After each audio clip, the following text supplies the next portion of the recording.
and I'm sure we're all really looking forward to them being back, and they will start to arrive very soon in the next couple of weeks. So yeah, it'll be a great moment when we hear our first Swift again. So you must be wondering, how come a Shropshire Wildlife Trust comms officer writes a book about swifts? I had never really intended to write a book. I didn't know that much about swifts until about 8 years ago, when I decided to get on and do this. But how did it happen? I lived for 20 years on the Shropshire-Welsh border, and the birds that surrounded me there and nested on the house and in the outbuildings were house martins and swallows. And I loved having them around. It's really special having them so close. So when I moved into a town, that was a big wrench to leave them behind, but I knew there'd be swifts. And so I instantly started thinking about swifts and how I could encourage them.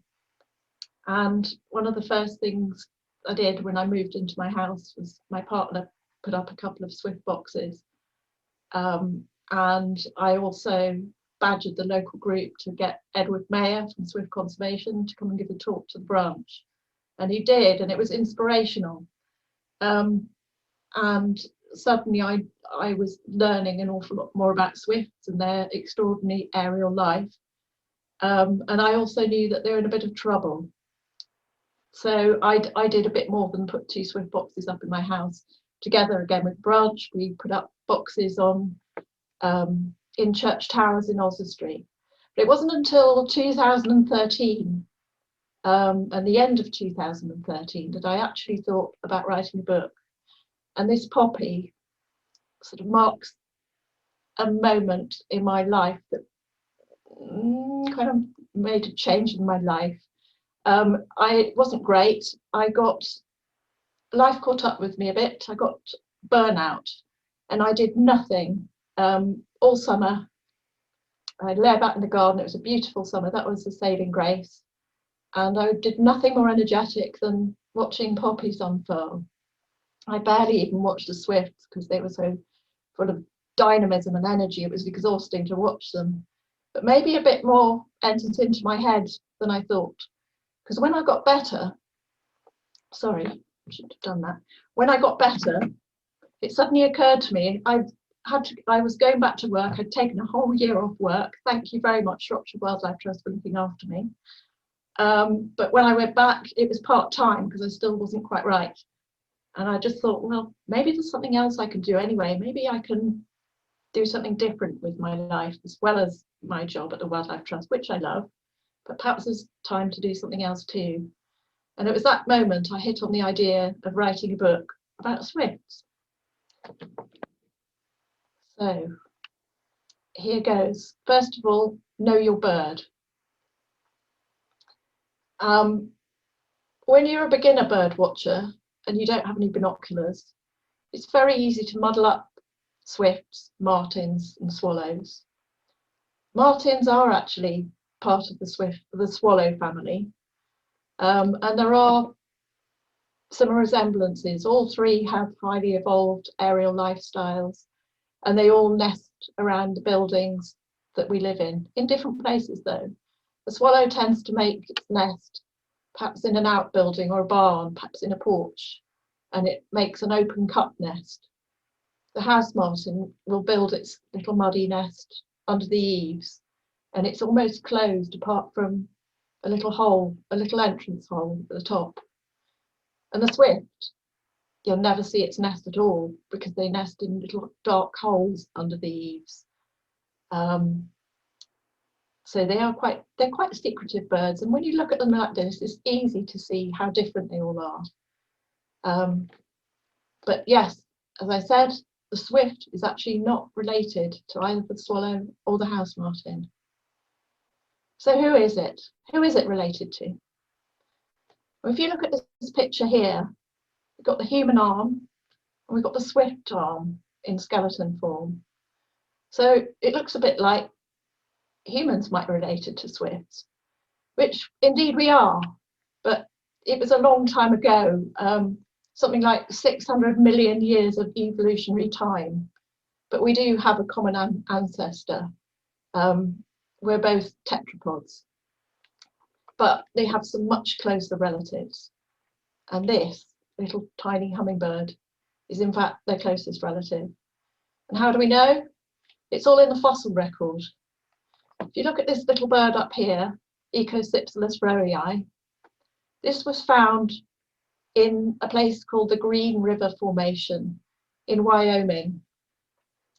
And it was only, in fact, 2013, the year I was lying about in my garden, that paleontologists worked out exactly what it was. And you can actually see this bird looks like a swift, but it's also quite like a hummingbird. But you can see it's a very early swift. It's got you can even see its crest. This bird is 50 million years old. That's how old the fossil is. And it was extraordinarily well preserved. You could even see some of the feathers. You could see the feathers were probably black because they had melanin in them. But these fossils were preserved in very fine-grained lime sand. And that meant there was an exquisite detail discovered in this bird and also in an enormous amount of other insects. And they found the first recorded bat ever. And they could even see in its stomach what it had been eating for its last meal. Fossils and the discoveries of them are absolutely fascinating. So that's a very early swift. This one is a mere 47 million years old, but you can see how very like our own swift it is. It's got those broad swept-back wings, and this was found in Germany in the Messel pit, which was for many years a quarry. And then when they stopped quarrying, I think paleontologists discovered it in the 1920s or maybe in the late 19th century, and they knew it was full of fossils and great. But when the quarry ceased to work, there was a big plan to turn it into a landfill site. And then there was a huge public outcry. I think this is the 1920s, and ultimately it became a UNESCO heritage site. But they found all sorts of wonderful things there. Pygmy horses, giant mice. I'm not quite sure which was bigger than which was the bigger of the two. Loads of insects, a lot of bats, and 9 pairs of mating turtles who died in the act of procreation. But among them, this swift, which is in the Senckenberg Museum in Germany, in Frankfurt. So, next on. So their Latin name, Apus apus, means without feet. Well, you can very clearly see that the swift does have a foot. It has 2. They're quite strange feet. They're not like a lot of other birds' feet, but they're designed for clinging and for gripping. So most of the time, the swift has absolutely no need for feet at all because it's flying for at least 10 months of the year without cease. But now and then it has to stop. And in the picture on the right, you can see a whole lot of birds huddled together on a wall. And I think this is actually near Madrid, not Barcelona. I think I should have changed that. But it was one cold May, and they'd arrived back. It was very, very cold overnight. So they all huddled together like a feather boa. And that was their way of keeping warm. And the picture on the left shows a bird ringer. You can see the ring on the leg. So I know that when bird ringers handle swifts, they quite often find the claws give quite a sharp grip. Certainly David Lack found that.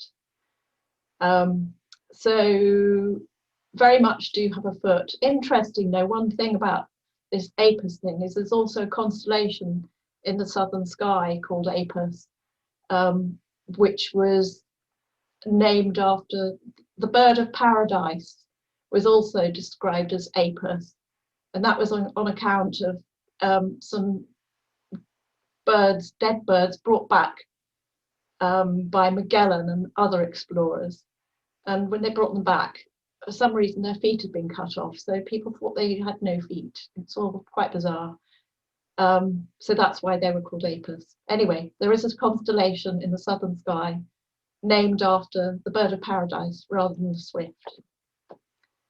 So go down one. So the book I've written is very much about people as well as the birds. And one of the first people to describe a lot of wildlife in the way that scientists do now, i.e. he was using observation of living animals rather than examining dead ones or just relying on old texts for his knowledge. Here he is poking about in a hedge bank, and he's got a stick, and it looks a bit unwise. He seems to be poking it at a snake. But anyway, I think he lived to tell the tale. But he was very fond of swifts, and he recorded, as he did from many kinds of wildlife, he recorded all the dates at which they arrived, the dates they left. And he, unfortunately, well, you can't, it's human. He waded into a subject which had been going for centuries about whether swallows, swifts and martins hibernated during the winter. You see the picture on the right shows fishermen hauling up not fish but birds, and it had been thought for a long time that maybe hirundines, in which group the swifts were then classified, spent the winter in hibernation. Gilbert White clearly didn't actually think that all of them hibernated. He knew about migration, he'd seen it, he'd seen birds gathering and heading south, but he did think that the latest born birds, the ones that fledged the latest, he just couldn't see how they could possibly survive the winter. And he thought that it to him and to many others, including the scientist Carl Linnaeus, who gave us the binomial Latin scientific naming system, a lot of people really thought that this was happening. It was far more likely that they hibernated, either in ruined buildings, in holes and crannies, or indeed in the bottom of ponds. Anyway, there's a lot about that in the book. And Gilbert White, he was an acute observer, and he made a lovely observation about the mating of swifts, the aerial mating. If any person would watch these birds on a fine morning in May as they are sailing around from a great height from the ground, he would see them every now and then, one drop on the back of another, and both of them sink together for many fathoms with a loud piercing shriek.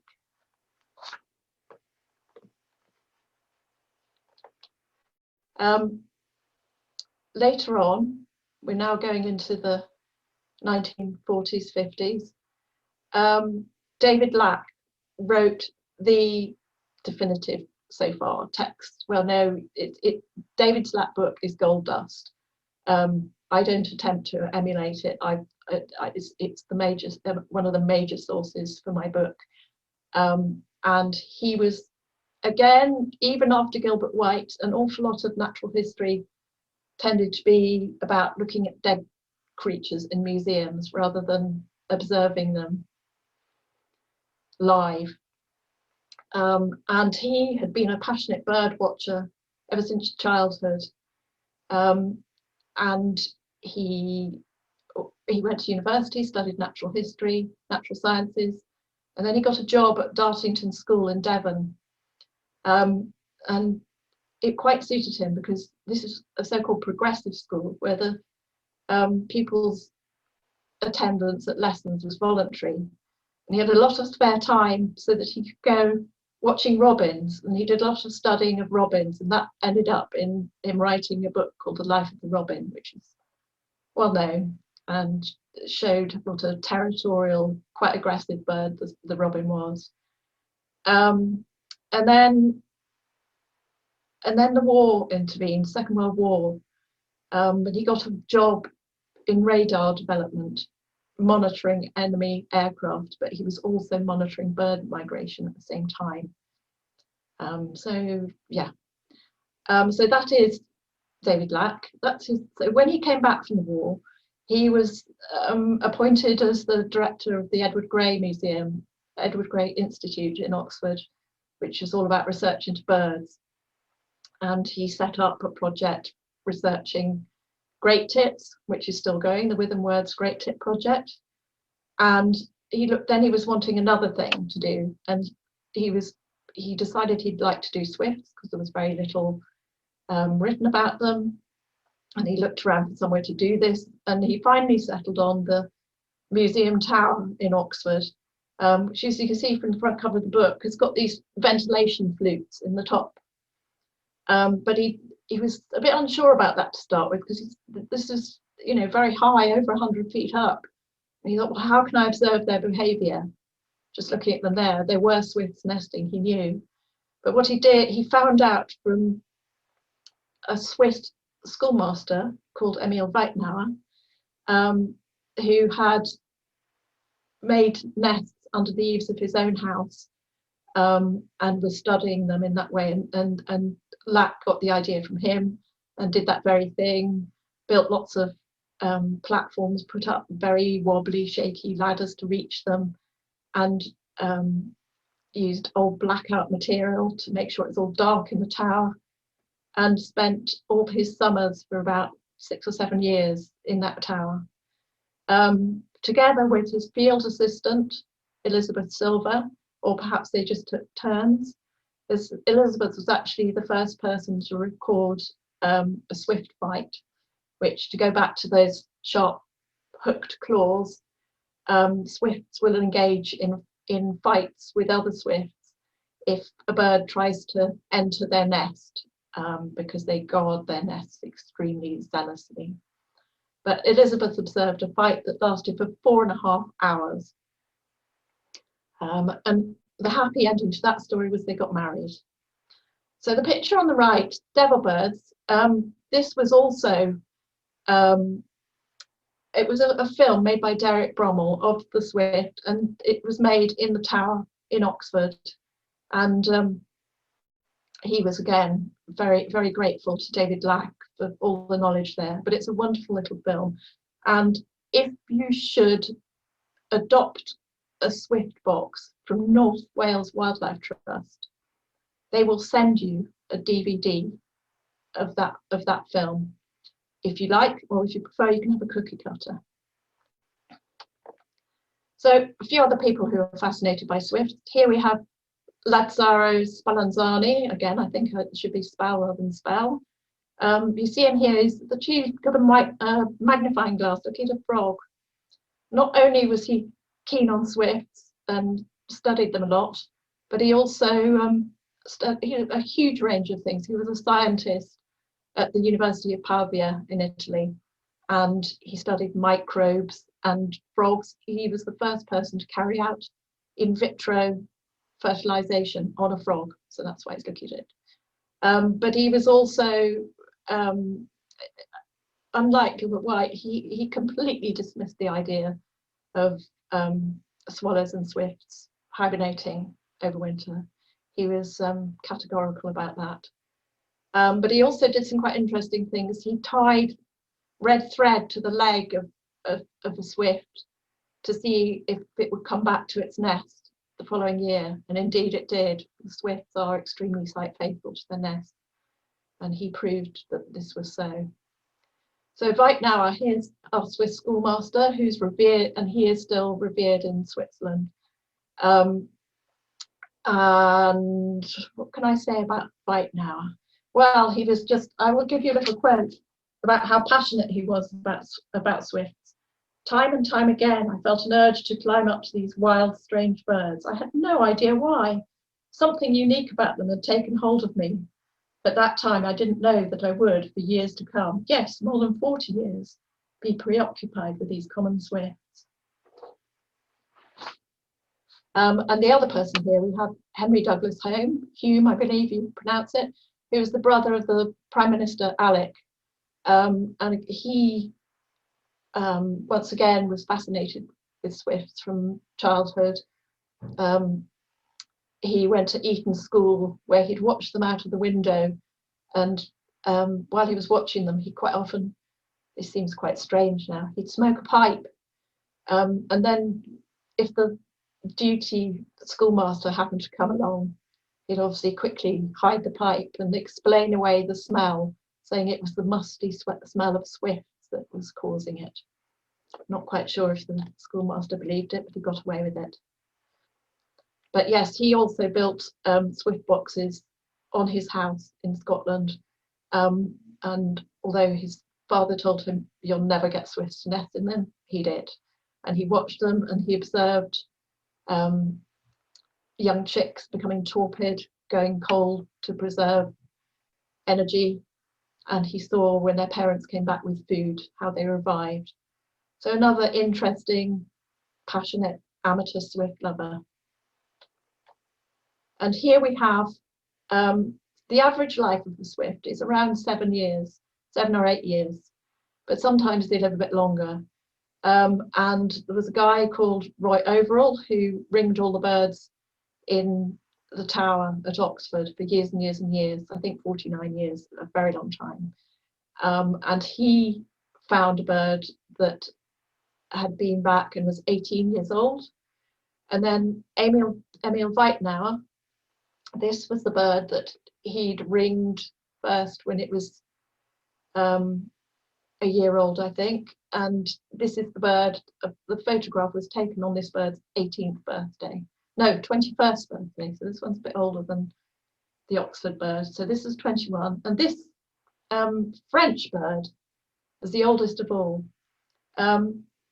This example comes from a little magazine called La Hulotte, which is a natural history journal, popular wildlife, hugely successful, produced by one person who does all the drawings, all the research, the little cartoons. It's aimed at children and adults. Great fun.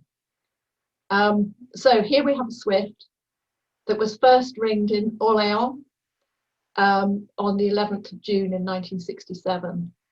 And then again, 28 years, 11 months later, and 27 days, so almost 29 years later. So it was almost 30 years old, and that, I think that's an unbeaten record so far. It's not to say there aren't older swifts, but I think they're quite scarce. So here we have our most aerial bird.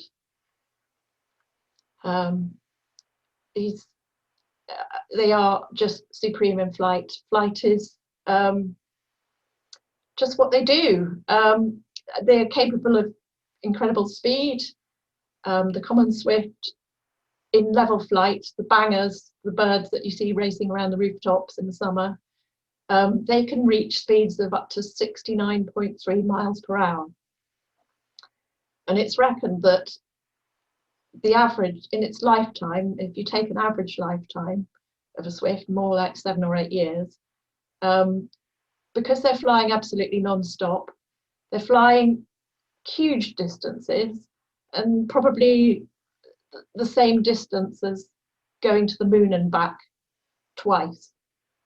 So absolutely non-stop flight, but flying to them is like breathing. It's just what they do, and there's almost nothing they can't do in flight. So here, these pictures taken by Stephen Barlow over Wixell Moss in Shropshire. In this top left one, you can see the insect that the bird has latched onto with its eyes.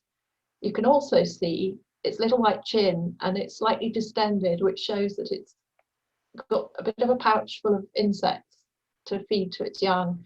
You can see this even better in the photo on top right.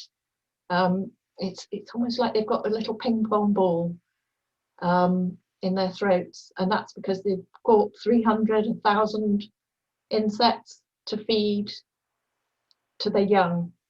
They don't just catch a few, they catch a big ball of them all glued together with their saliva and deliver them to their young perhaps every hour or so. And this bird here, again, it's just remarkable what a swift can do in flight. it's preening itself. So it's turning round and having a bit of a scratch over its shoulder. And there's a guy in France who has done some amazing research. Unfortunately, it came out after I'd signed off the text for my book. But he's taken hours and hours of video of swifts and then broken it down to show all the things they can do in flight. They're not alone. Other birds can do this too. Seabirds such as terns and gulls are good at preening in flight as well. That's just what you do if you're a bird. But they never land, so that's their only opportunity to do so. And here, another thing they could do in flight. Photos by John Hawkins, Warden of Wood Lane Nature Reserve and Shropshire man. Here we've got the birds skimming over the surface of a lake, scooping up water, and then they do a bit of a shake and shake it all off them, and mating in the air. As Gilbert White says, they really do, and you can see it here. Sleeping on the wing. Obviously they're not here asleep, but this is it's just amazing. They sleep with half their brain sleeps, and the rest of them and they're half awake, half asleep, and they glide and they drift slowly. They do their usual flat glide, which is what they do all the time, and they sleep aloft. There's a lovely little poem by Wilfred Owen, which is probably best you look up later, as I seem to be having a little slides left. So these are their nesting places. They nest, as I said, in little holes under the eaves, under the pan tiles. Bottom left, we've got the old workhouse in Llanfyllin in Wales, a wonderful site for swifts, mainly because it's in a slightly unmodernized condition, but the swifts can nest under the eaves. They're open eaves there, so there's a big colony of them. It's wonderful. The picture on the right shows a tree in Scotland, one of their few natural nesting sites in this country. They do also nest in trees in a few other countries. Corsica, Eastern Europe, Finland, but mostly they're building dependent. So here they are, the white eggs laid in the nest. These pictures, taken by Derek Brommel of Devil Birds. A lot of hole nesting birds lay white eggs because they're easy to spot in a dark hole. And there you see the bird delivering the food bowl, gets its beak right down the throat of the nestling. And a few weeks later, they are actually in the nest for 40 to 45 days, depending on the weather and how many insects they've been able to catch, and if they've had to go into torpor during this time, or they've just had food every day. So here we've got two swifts that are almost ready to fly. And as Derek Brommel, these swifts are actually in Germany, the photos were Ulrike Tigers. But Derek Brommel wrote about this. In the last days before it leaves the nest, the young swift is at its most beautiful. Its long pointed wings are fully grown, the primary feathers edged with white, deep set eyes shielded against the friction of the wind under heavy browns.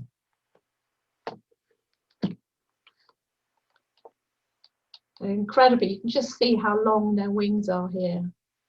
And those boxes are big, but very often they nest in much smaller holes. And the one on the right, you can see it's actually stretching its wings. They do a lot of exercise in the nest boxes. They do press ups to strengthen their muscles, because once they go, they'll be flying off to Africa straight away. They don't hang about. So here's some birds looking out on the world. They're sort of caught between fear and longing. And sometimes they'll come to the entrance and think about flying, and then they'll scuttle away to the back of the nest box to feel safe again. But ultimately, they make that plunge. This is why they prefer to nest high up, because obviously if they're high up, they've got a split second longer to get their wings together to get flying before they're off. So where do they go? So here they are, they're about to head off. Another of Stephen's photos here, lots of insects as well. And for years and years, we have ornithologists, the BTO, have ringed birds, and we have about 200,000 ringing record. About 200,000 swifts have been ringed. We've had vanishing few records come back from Africa, as you can imagine. Who finds a dead swift in Africa and then with a ring on its leg and then thinks to return it? We've had a few, and they've given good indications of where swifts will go. But the innovation of technology, geolocators, has transformed our understanding. So now we know exactly where these particular swifts went, which is giving us a good indication. These were, I think, about 2010, sometime around then. It's when the first experiment with this from Britain took place, the first trial. It was the Swedish who invented or who first adopted the technology and did the first trial. And our birds follow similar, but not quite the same route, going to West Africa. What the most interesting thing they found was that on the way back in the spring, they stopped off in Liberia for several days and to refuel, so that they could eat a lot of insects or a lot of emerging termites. And they gobbled them all up, and that was not just to fuel them for the journey, but to give them a bit of extra fat on them for when they arrive in the UK or wherever they're going, because it's just possible that the weather when they arrive might not be as good as in Africa. So it just gives them a little bit of food to keep them going when they arrive. So they just spend all this time, their whole lives, wandering. There's no, it's not like a journey, it's just constant flight. And they go right the way over, all the way over to East Africa. Just extraordinary, but just following the insects over rainforests and we're all over the continent. But yes, now's the bad news. You can see the downward trajectory of numbers of breeding birds, and it's been going on. It's been recorded for 23 years. Not quite enough to get it red listed, but it's pretty relentless decline. Interestingly, in Shropshire, the swift has been red listed now, not quite yet nationally, but they are in trouble. And one of the problems is insect decline. There's been an estimated 40% shrinkage worldwide in the last 35 years. I think we all have heard a lot about that. And loss of nest sites. But one of the most inspirational things I've discovered in this whole journey for my book has been the passionate campaigners working all over the world. I've met some, obviously, in this country and abroad. Top left, we've got Edward Mayer with his flag out for the swifts. Top right, two women in Spain, in Seville, who do a lot of work campaigning for swifts out there and nest boxes and trying to save nest sites that are under threat from building renovation, because that's the problem. When buildings get renovated, almost always their holes are blocked off. And modern buildings just don't tend to include holes, but we're hoping things could change there. So yeah, so here we've got Martine, the swift lady in Belgium. Over here, the three Northern Ireland guys, Mark Smith, Brian Callahan, and I'm going to forget his name for this moment, but never mind. And that's Mauro Ferri in Italy with his swift tower in the back, and he's got badges all over his hat with swifts on them. And again, swift towers in Italy, they're another wonderful story that you can read about in my book, but I probably haven't got time to go into tonight, unfortunately. But they used to, for hundreds of years, they would turn these old fortified towers into places for swifts, and numbers of them would be harvested and turned into little fatty puddings, and they're considered a great delicacy. Anyway, now Mara's just getting them all renovated for the swifts. So here we are. Here's one potential solution to the Swift problem, Swift Towers. A very expensive one in Cambridge at the top, paid for with, it was an art installation, but all those little boxes, it looks like a Rubik's Cube, all those little boxes have got holes in them and for Swift, and some of them have been occupied. And then on the right, a bit more of a Heath Robinson one, erected. That one did get Swift nesting in it too. But by and large, Swift towers aren't greatly successful. They provide a lot of boxes, nesting places in a small space, but it's too dense. Swifts actually like to nest in loose colonies, not on top of each other, as do sparrows. So here we have other solutions. Here's Mark Glanville in Bristol, putting up an awful lot of Swift nest boxes on his house. And he's been a really strong advocate for swifts, and passionate about helping other people to get in on the act. He's got a very good website, Bristol Swifts, if anyone wants to find information about how to make nest boxes. And here on the right, one from the Hove, Hastings and Rother Swift group in Sussex, who are a very dynamic little group. And again, they've been busy putting up loads of nest boxes. And here we are in Oswestry. This is where we've got a couple of people installing boxes in the church tower, St Oswald's, which is yet to be occupied, but we live in hope. And this, sorry, I knew that would happen.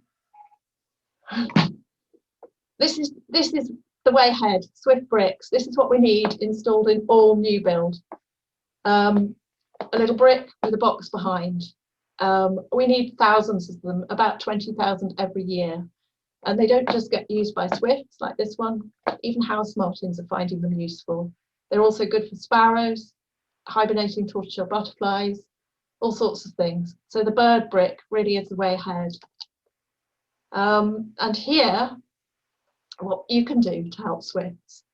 We have someone, a couple here, they're in North Wales because they've got a very good Swift project, looking delighted with their new Swift box. And then the other thing is just garden for wildlife. The more insects your garden produces, the better. So I don't need to tell you how you do that, but just make a little bit of wild space in your garden, you'll be helping swifts. There's a couple of websites with lots of helpful information if you should want it. And they had the first word and I'm going to leave them the last.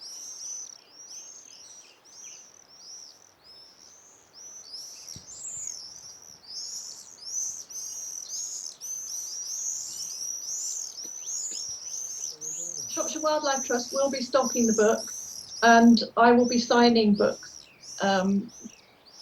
And I can personalise them if people want to. If you'd like to order a book from us, you can go on our website and do so. Postage will be extra. Either that, or you can give us a ring or tell us that you'd like to collect. If you're in the area, you can collect from our shop in Shrewsbury. Great stuff. Well plugged then, Sarah. So we've got another questions coming from Gwyneth, who has asked, how high up should the boxes be placed, and which is the best direction to face the boxes? Is there a preference? Well, the answer to the height, first of all, is ideally 5 meters or over. And it's all about giving them that just extra little bit of time for the fledglings as they leave the nest, so that they've just got that extra moment to get their wings together and fly. So as high as possible, but minimum 5 meters. As for the aspect, you can actually put them on any aspect, but if those boxes are facing south, you want to paint them white, so that the heat of the sun is reflected. But if you've got a choice, perhaps avoid the south, but and the other thing is they need ideally a good clear space in front of them. They don't like trees immediately in front of the nest, but they break all the rules, swifts. There have been swift nests found really quite low down, and have been, I know there's swifts on my neighbour's house, and a very narrow alley, so it's not a particularly open aspect. They do break the rules, but if you've got a choice, make it easier for them. Okay, and some more questions are coming in now. First of all, I'll just give you a couple from the chat, and then I've got a raised hand from Wendy, so we'll go to Wendy in a moment. So the first question I can see is, where did swifts nest before they started nesting in buildings? Well, trees. Trees and cliffs, little holes in cliffs. I mean, we do still have some birds that do nest in cliffs. There's some in Northern Ireland. There was certainly used to be some known from Yorkshire, I think at Malham. We even have a pair, or no, not just a pair. We know that there are swifts nesting in the cliffs at Clannamannock Rocks in Shropshire. I've seen one go into a hole. But they actually did really well. They've done well in the company of humans for hundreds and even thousands of years, because they did find, when the Romans were building aqueducts and higher buildings, that these offered little nesting sites. And those pantiles that you saw, those beautiful red pantiles that you see all over southern Europe, they've been ideal. There's another problem there, and a lot of those are now being blocked with cement. So that's an option to them, which is being reduced somewhat. But they have flourished with us until lately, but we're making life a bit tougher for them now. There's another question related to that as well, Sarah, from Timothy. If swifts keep nesting in brick boxes or houses, will that eventually affect their ability to nest in trees? Well, we have so few nesting in trees. I think you could probably count. People don't know for sure because how many we've got, but it could be half a dozen in this country. So buildings are really where it's at for the swift. They have adapted supremely to the company of humans. I mean, for a bird that lives in the air almost all its life, that's the one time when it needs to find a little bit of darkness and little firm space to put its little nest and lay the eggs and raise its young. Okay, thanks, Sarah. Wendy, I've unmuted you. Did you want to ask Sarah a question directly? Yes, it's actually Wendy's better half. That's okay. Roger. We had swifts nesting last year. We live in Shrewsbury, and we're hoping in the next 2 or 3 weeks that they might return. What the young from last year, would they make their way back to the same part of the world, or do they go somewhere else? Well, that's a really good question. In the tower in Oxford, they've had very few young actually return because they bring so many. They've had very few young return. They get the breeders coming back. So we don't know exactly where they go. It's there are lots of unknowns with swifts still. They're quite difficult to study. But they won't breed till their 4th year. But the young birds do come back, even though they're not going to be breeding, because they'll start looking out for a nest and they'll look for a mate. And they get increasingly keen and hardworking on doing this in their 3rd year. There's this thing I think I mentioned before, bangers. The bangers are the birds that are looking for their nests, because what they do is they'll brush a wing against an existing hole where they can hear swift calls. They'll brush their wing against that place, and then it is a shout back. They know it's occupied. Thank you. Great stuff. Okay, so another question, Sarah, from Graham Hubbard down in Ludlow. Do swifts clean out their old nest material? No, they don't. They don't have a lot of nesting. And obviously, if you're finding all your nesting material in the air, it's limited what you find. Feathers, little bits of grass.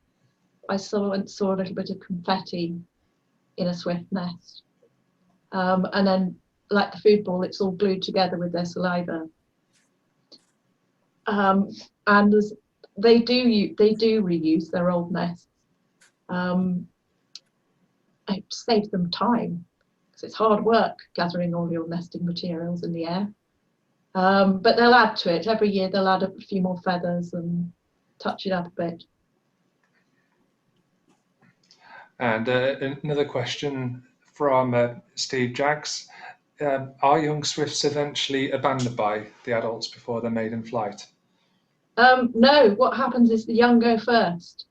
And then it can be quite a shock for the parent birds. They come back in and their young have gone. And a swift might come back with a food ball and suddenly there's nothing, no bird to give it to. So just as when our own children leave home, it can be a bit, it's where you get your empty nest syndrome from. Okay, and another question from Timothy. They've never seen a swift where they are, but if they install a box, will swifts come, do you think? Well, I would love to say yes. Getting swifts to adopt a new box isn't always easy. In certain parts of the country, it seems to be easier than in Shropshire. I suspect perhaps that's because they've been installing them for a long time in East Anglia and places. I don't know what the reason is. But we do have swifts in nest boxes here, and it is always good to put them up. And one thing is that you might get sparrows before you get swifts, but then that's quite a good thing, because the sparrows will show the swifts where there's a hole, and they're quite capable of evicting the sparrow if they want to. A good way to encourage them is to play swift calls. And if you go on one of those websites I told you about, Action for Swifts or Swift Conservation, you'll be able to see how to get hold of some calls and a little gadget that you can play them with. And that will encourage the swifts to investigate. Still no promises that you'll get them nesting, but it's always worth a try. And another question, all the questions are flowing in now, you'll be pleased to know, Sarah. Emma would like to ask, what are the main predators of swifts in Europe and Africa?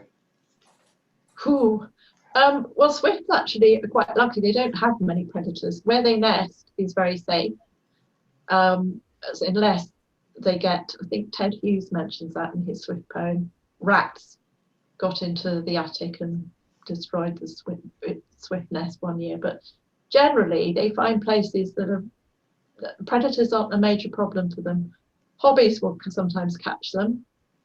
And if they're brought down in bad weather, which does occasionally happen, obviously they're vulnerable in that situation.